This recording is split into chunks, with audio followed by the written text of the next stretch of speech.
အားလုံးပဲမင်္ဂလာပါ Learning English ကိုထပ်ကနေပြန်လည်ကြိုဆိုလိုက်ပါတယ်အခုဒီနေ့မှာဆိုရင်တော့ကျွန်တော်ကအရင်ဘက်ကအဆက်ကိုပြန်တင်ပေးမှာဖြစ်ပါတယ်အဲ့တော့ singular noun တွေကိုကျွန်တော်တို့ fluent noun ပြောင်းမှာပေါ့နော် singular noun fluent noun ပြောင်းမယ်ဆိုတော့ singular ကကျွန်တော်တို့တဦးတစ်ယောက်နော်နန်တစ်ခုနောက်က fluent noun မှာဆိုရင်ကျွန်တော်အများကြီးပြောင်းတာနန်တွေကိုအများကြီးပြောင်းတာအဲ့လိုပြောင်းတဲ့ဥစ္စာကိုကျွန်တော်ပြန်ဆက်မှာဖြစ်ပါတယ်ဒီမှာနံပါတ်1မှာဆိုကျွန်တော်တို့ဒီ noun များစုကိုတော့ s ပေါင်းပေးရပါတယ်နော်မှန်တယ်ဒါတာမန် noun တွေဆိုရင်ကျွန်တော်တို့ဒီမှာ s ပေါင်းပေးရတယ်အဲ့တော့ဒီသင်ခန်းစာကိုရှေ့ရသင်ခန်းစာမှာမတင်ရသေးဘူးဆိုပြန်ကြည့်လို့ရပါတယ်ကျွန်တော်တင်ထားပေးပြီးသားဖြစ်ပါတယ်နောက်တစ်ခုကတိုးတော့မတူညီတဲ့ပုံစံနဲ့ noun တွေရှိတယ်နော်မတူညီတဲ့ noun တွေပုံစံတွေရှိတယ်အဲ့တော့ဒီမှာဥပမာအဖြစ်ကြည့်မယ်ဆိုရင် s shacha cross x အဲ့ဒီကောင်နဲ့စုံတဲ့ noun တွေကိုဆိုရင်ကျွန်တော်တို့ဒီမှာ es ပေါင်းပေးရတာဖြစ်ပါတယ်နော် es ကျွန်တော်ပေါင်းပေးရဖြစ်ဘာကြောင့် es ပေါင်းရလဲဆိုရင်ဒီမှာအောက်မှာကျွန်တော်ဥပမာကြည့်လိုက်မယ်နော်နံပါတ်1မှာနော်နံပါတ်1မှာဆိုရင်ကျွန်တော်ဒီမှာ grass မြက်ခင်းနော်နံပါတ်2 match ရှင်တွဲဇုံတွဲပြိုင်ပွဲနော်အဲ့ဒါကနံပါတ်3 bugs နံပါတ်4 charge နံပါတ်5 dish ဆိုပြီးတော့ရှိပါတယ်အဲ့ဒါတွေကိုကျွန်တော်တို့ဒီ singular number အနေမှာကျွန်တော်တို့ဒီ plural number ကိုပြောင်းမှာဖြစ်ပါတယ်အဲ့ဒါဆိုရင်ဒီမှာကြည့်လိုက်မယ်နံပါတ်1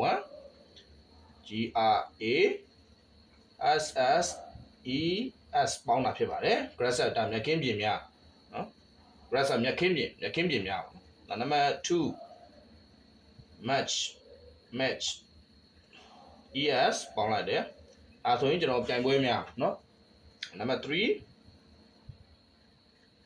bugs တက်တာ es ပေါင်းတော့ bugs နော်နံပါတ်4 charges charges နောက်ကနံပါတ်5 ဒီ dish ဟင်းပွဲဟင်းလေ dishes နော်ဒီမျိုးကျွန်တော်အများကြီးပြောင်းတာဖြစ်ပါတယ်အဲ့တော့ဒီလို s နဲ့ shach cross x နဲ့စုံတဲ့ noun တွေကိုကျွန်တော်တို့က es ပေါင်းပေးတာဖြစ်ပါတယ်အဲ့တော့နောက်ထပ် noun ရဲ့နောက်မှာတခြားအခရာတွေနဲ့စုံတဲ့ဟာမျိုးတွေရှိသေးပါတယ်အဲ့တော့နောက်တစ်ခုကဘာလဲဆိုရင် o နဲ့စုံတဲ့ noun တွေကိုကျွန်တော်ဘာပေါင်းမလဲဆိုတော့ဆက်ကြည့်အောင်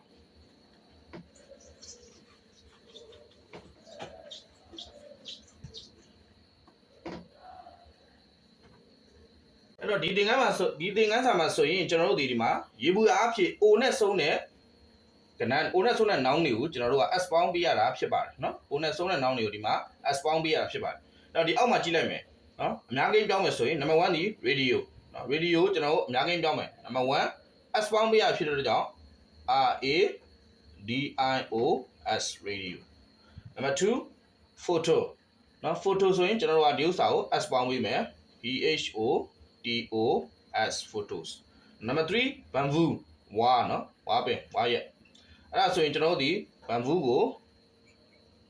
နောက်မှာကျွန်တော်တို့ s ပေါင်းပေးရတာဖြစ်ပါတယ်အဲ့တော့ o က2မျိုးနှစ်ဆရှိပါတယ်နော်ဒါပုံမှန်အားဖြင့်ရေဘူးရအားဖြင့် o နဲ့စုံတဲ့ဆိုရင် s ပေါင်းပေးရဖြစ်ပါတယ်နောက်တစ်ခုဒီကျွန်တော်တို့ဒီ o နဲ့စုံဒါပထမပုံစံတစ်မျိုး o နဲ့စုံရင် s ပေါင်းပေးရတာနောက်တစ်ခုရှိသေးတယ် o နဲ့ပဲစုံတယ်တိုးတော့သူ့ကို s ပေါင်းပေးလို့မရဘူးကျွန်တော်တို့ဒီ es ပေါင်းပေးရမယ်ဟာရှိတယ်အဲ့ဒါကိုကျွန်တော်တို့ဆက်ပြီးကြည့်လိုက်အောင်ဒီမှာဆိုရင်နောက်တစ်မျိုးကကျတော့ဒီမှာသူ့ကို es ပေါင်းပေးရမယ်နော်နောက်တစ်မျိုးကကျရင်ကျွန်တော်တို့ es ပေါင်းပေးရမယ်ဥပမာဘယ်လိုဥစ္စာတွေလဲဆိုရင်ကျွန်တော်တို့ echo နော် echo number 2 hero number 3 mango တရားဒီနော်ဒီလိုမျိုးကျွန်တော်တို့တွေ့မယ်ဒီလိုကျွန်တော်တွေ့မယ်ဆိုရင် number 1ဒီ echo hero mango ဒီလိုဟာမျိုးဆိုရင်ကျွန်တော်တို့ဒီ es ပေါင်းပေးရဖြစ်ပါဒီလို o နဲ့ဆုံးနဲ့ဆိုရင်ကျွန်တော်က es ပေါင်းပေးရပထမတစ်မျိုးက yo o နဲ့ဆုံးရင် s ပေါင်းပေးတာရှိတယ်နောက်ဒုတိယတစ်မျိုးဒီ o နဲ့ဆုံးရင် es ပေါင်းပေးရကျွန်တော်ပေါင်းကြည့်လိုက်ဟိုက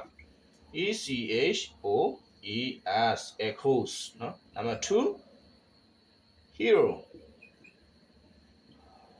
es ပေါင်းတာဖြစ်ပါတယ် number 3 mangoes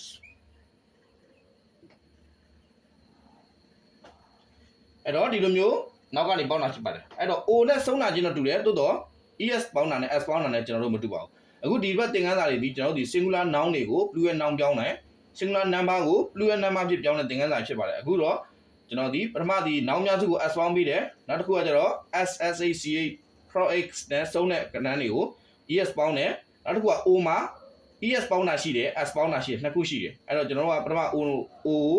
s ပေါင်းတဲ့ဟာပြောပြလိုက်တယ်အခုဒီကျွန်တော်တို့ဒီ o ကို o တဲ့ဆုံးရင် es ပေါင်းတဲ့ဟာကိုသင်ခန်းစာတင်ပေးတာဖြစ်ပါတယ်အဲ့တော့နောက်ထပ်တချို့မတူညီတဲ့နောင်တွေမှာဘယ်လိုပေါင်းအောင်လဲဆိုတော့နောက်ရသင်ခန်းစာတွေမှာကျွန်တော်တို့ဆက်ကြည့်လိုက်အောင် okay အားလုံးပဲကြက်မှတ်ကြပါစေချမ်းသာကြပါစေ